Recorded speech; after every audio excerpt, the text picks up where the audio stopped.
નમસ્કાર, આજે હું મટર કટલેટની રેસીપી શેર કરીશ। તો જ્યારે મેં પનીર બનાવ્યું હતું એમાંથી વધેલો જે ક્રશ હતો એમાંથી કટલેટ તૈયાર કરીશ।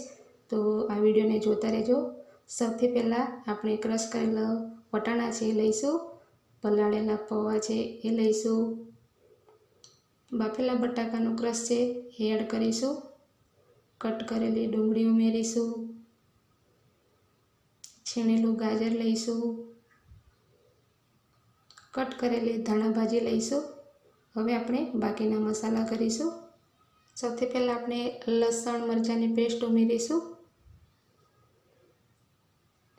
લાલ મરચું પાવડર ઉમેરીશું, તમે જેવું ખાતા હોય એ પ્રમાણે મરચું લેવાનું, થોડી હળદર ઉમેરીશું, ધાણા જીરું પાવડર ઉમેરીશું, સ્વાદ અનુસાર મીઠું ઉમેરીશું, જીરું ઉમેરીશું, આમચૂર પાવડર ઉમેરીશું અને સરસ રીતે મિક્સ કરી લઈશું।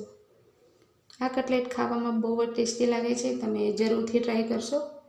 1 ચમચી જેટલો બેસન લીધો છે એ પણ એડ કરીશું બાઇન્ડિંગ માટે।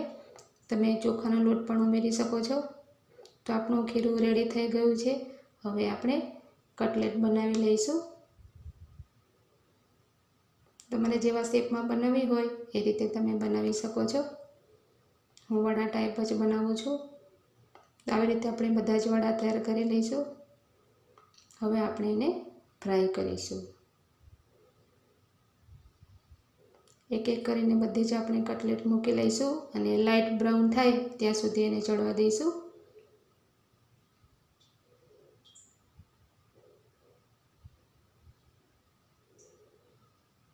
બીજી તરફ આપણે ફેરવી લીધી છે। સરસ મજાની આપણી કટલેટ તૈયાર થઈ ગઈ છે। હવે આપણે એને કાઢી લઈશું। જો તમને મારી રેસીપી ગમી હોય તો લાઇક, શેર એન્ડ સબસ્ક્રાઈબ જરૂરથી કરજો। Thank you.